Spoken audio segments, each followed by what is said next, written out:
Hi guys, welcome ulit sa akin channel. Medyo wala tayong upload ngayon ng mga nakaraan ng horror. So this time upload tayo. So wala nang intro yun. Tara, panoorin natin to. Galing to kay Pipoy Tandok ulit. So visit nyo yung channel niya sa YouTube niya. Okay, panoorin natin. Nakakilabot na video na nakunan sa CCTV sa iba't ibang lupalop ng mundo. At sa video ito, posibleng hindi ka makatulog ng 6 na araw.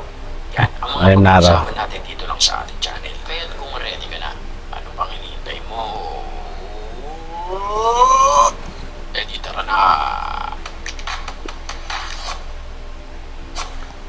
Yun, Pipoy Tandok.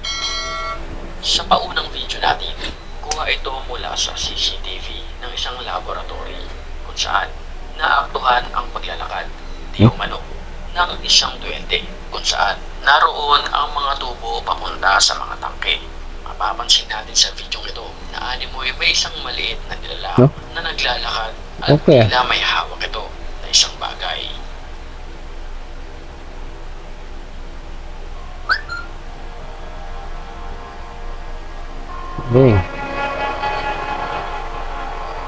Sa video naman na ito, kapansin-pansin ang pag-andar ng isang motorsiklo kahit wala naman nakasakay dito at ang nakakapangilabot dito, kuha ito malapit sa isang morgue.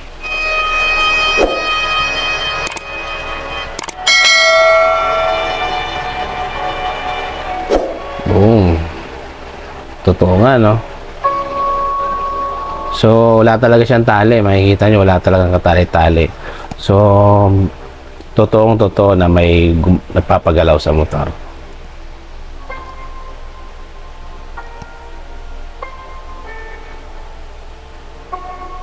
Nakakapangilabot naman ang video na ito matapos magpakita ang isang multo ng harap-harapan sa camera. Pansinin natin maigi, pagkapatay pa lamang ng ilaw ng isang staff nito ay bigla na lamang may mapapansin tayo na isang lilitaw na isang babae na mahaba ang buhok at pirmi lamang ang pagkakatayo nito sa tulunan ng isang laundry machine. Panoorin natin maigi ang nakakapangilabot na footage nito. Yun, no? Kita nyo? Nasa bandang dulo. Yan. Sinom.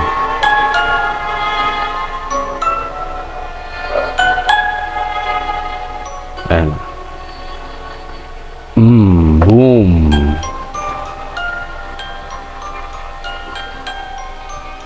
Multo nga. Napatakbo naman sa takot ang batang ito matapos magdamdam sa kanya ang harap-harapan ang pinto sa pamamagitan ng pagbukas nito ng pintuan at cabinet at paghila sa kanyang upuan. Panoorin natin ang video.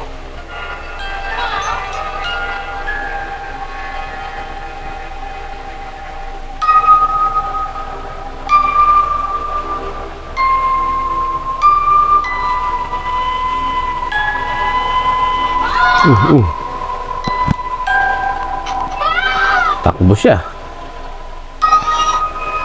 Sa CCTV footage naman na ito, makikita natin ang isang aso na para bang takot na takot sa kanyang nakikita. Ang aso ay may nakikita na pala na isang ligaw na kaluluwa. Panoorin nating maigi ang video ito.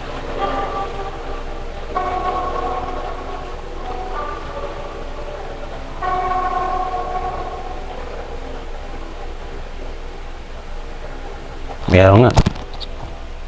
Yung sa aso talaga, maano yan sila sa pakiramdam.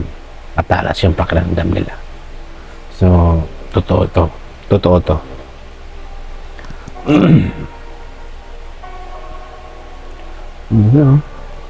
Sa CCTV footage, naglalakad, parang siga pa yung multo eh. Ang isang bata na mag-isa lamang sa bahay na naglalaro sa kanyang mga laruan. At dito sa video ito ay masasaksihan natin ang pagpaparamdam at isang paranormal activity sa kanilang bahay. Pansinin nating maigi ang isang manika sa bandang kanan ng video na ito.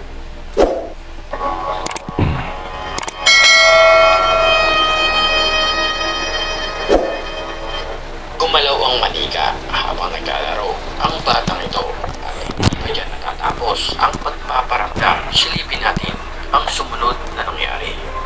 Ah, okay. Napanood ko na to. Ayan, no. Nakakatakot nga to sa... May video to eh.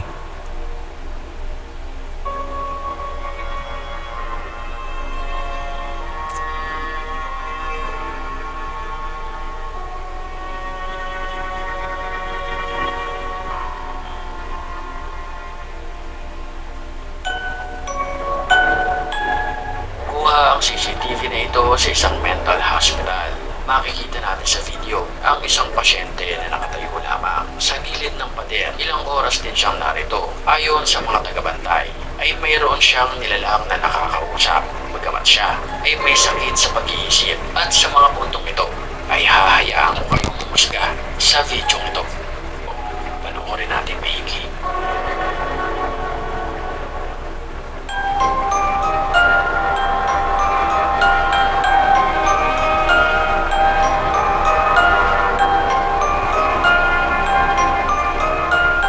Uy. Wheelchair yun ah.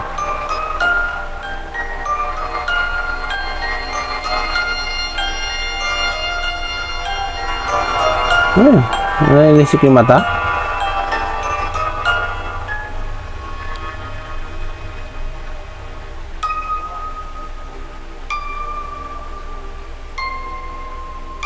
No? Nakuna naman sa security camera ng isang kwarto ang pagpapagila ng itim na espiritu sa babaeng natutulog. Panoorin natin ang video. Boom!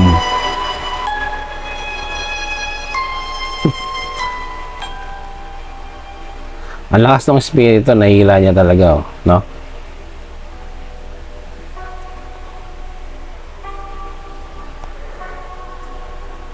Oh, lakas.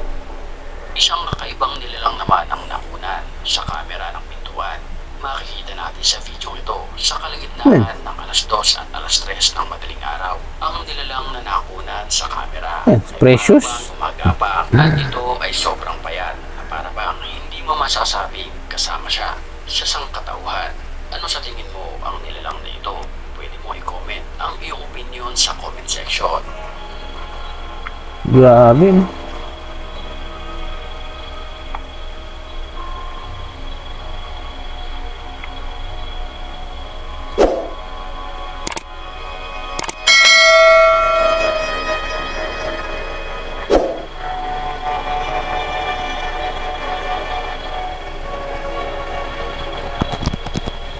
Habang naglalaro naman ang magkakaibigan na ito ng mga baraha, makikita natin sa video ang babaeng ito na para bang sumasakit ang kanyang batok at ang pagsakit ng kanyang batok ay hudyat kung saan dito pala siya sasapian ng masamang espiritu hanggang sa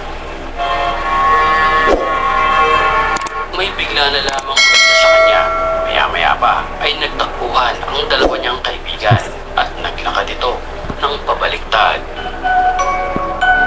Oh? Grabe. Nakakatakot. So, hanap pa tayo pa ng iba. So, yun. Hanap tayo ng iba.